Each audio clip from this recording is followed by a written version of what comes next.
What's up, pirates? It's your homeboy GM. How's it going? It's Friday. Thank God it's the weekend.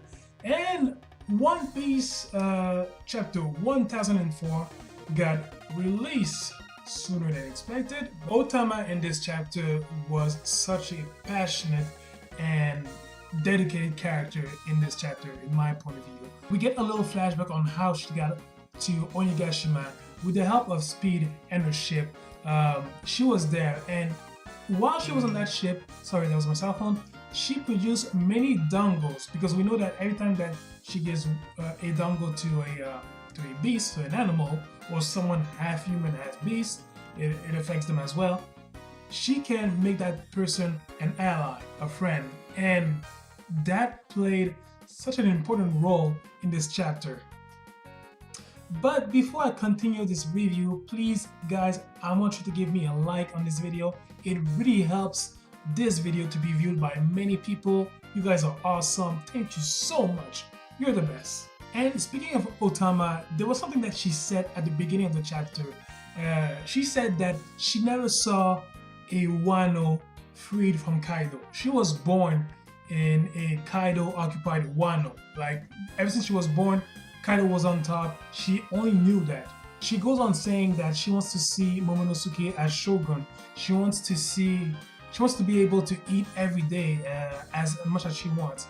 And for a kid like that, it's really important, especially when she has to struggle every single day to eat when she's only, what, 8 years old or something? So that moment at the beginning of the chapter from Otama, it was really dramatic and passionate at the same time. Sasaki versus Frankie, I have to say, this battle, even though we haven't seen much in this chapter, you could see that it's like a power of the strongest offense versus the strongest defense. And these two were going at it like big titans. It was so amazing.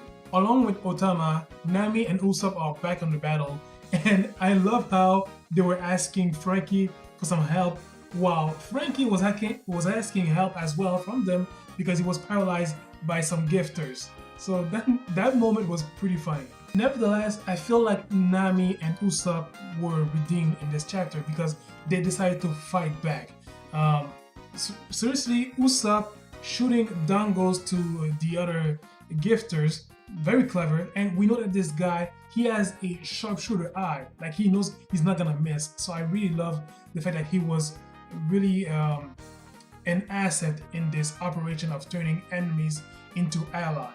And Nami thunder striking ulti, that was so powerful and shocking, no pun intended. She mentions afterwards that she's gonna need stronger lightning, and those words, I don't know, it got me thinking.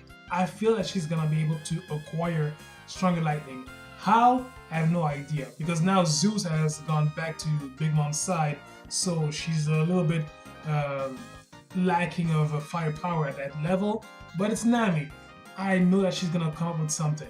And I'm sorry, did I see Frankie wielding a lightsaber? Because that was so freaking awesome. As Frankie was attacking Sasaki, I was thinking, could you imagine if Frankie could conceive a lightsaber sword for Zoro? My god. So Zoro is already a demon at that level. Imagine him having that type of sword in his hand. That would be incredible. I would pay a lot of money to see that. Sanji versus Black Maria. By that point, it's not even a versus. We know that Sanji lost.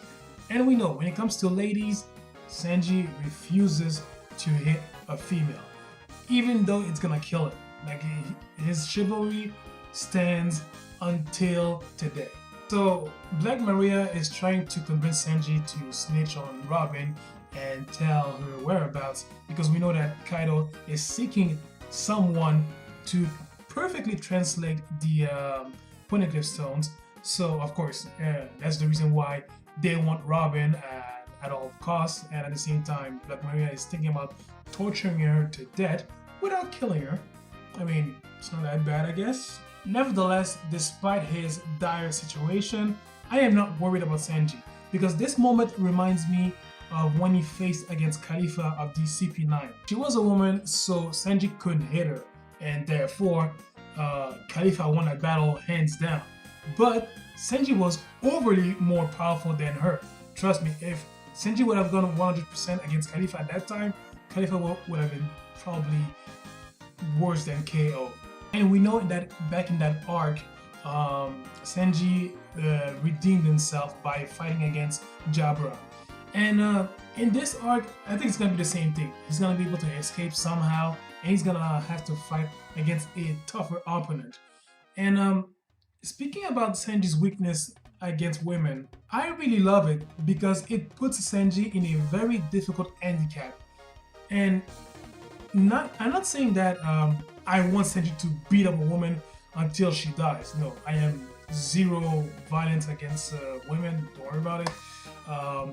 But I have a feeling that sooner or later, the life of his crewmates will be in the balance, and to save them, he's gonna have to go full.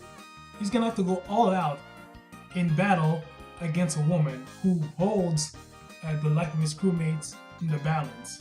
So when that's gonna happen, Senji's gonna have to do this crucial choice, and this is gonna be worth seeing. Like, again, I am zero violence against women. Not that I want to see Senji brutally murder a woman with kicks, but you get what I'm trying to say. One day he's gonna have to. And now the biggest suspense in the chapter, how it ended.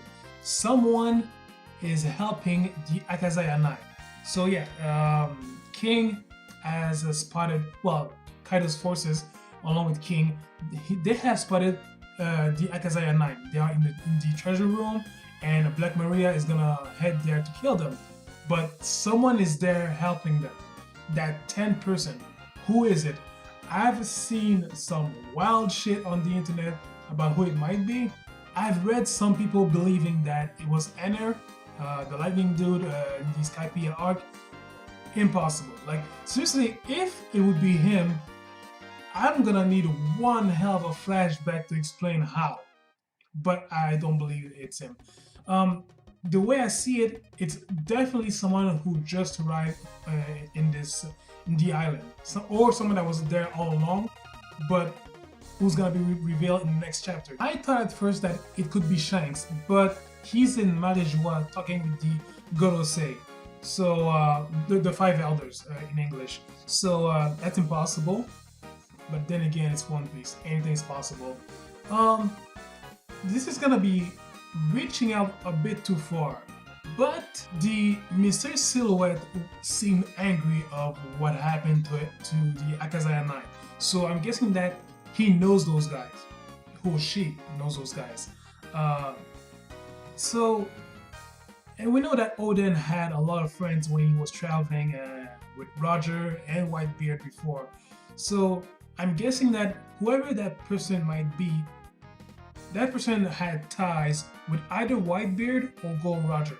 I would probably bet more on Gold Roger, but it could be possible that it used to be an old teammate from Whitebeard's crew or from Gold Roger's crew as well. But anyways, this was a very exciting chapter. Loved it. Really enjoyed it. But Pirates, tell me your thoughts about this chapter. Did you love it? Did you hate it? I don't know. My name is not Charles Xavier. I can't read minds. So let's all talk about it in the comment section. Give me a like if you love my video. Really appreciate it. Subscribe to my channel if you love my content. And I'll catch you guys in 2 weeks. One Piece is going on break next week. So, in the meantime, Pirates, do me a favor. For your own boy, take care of yourselves. See ya!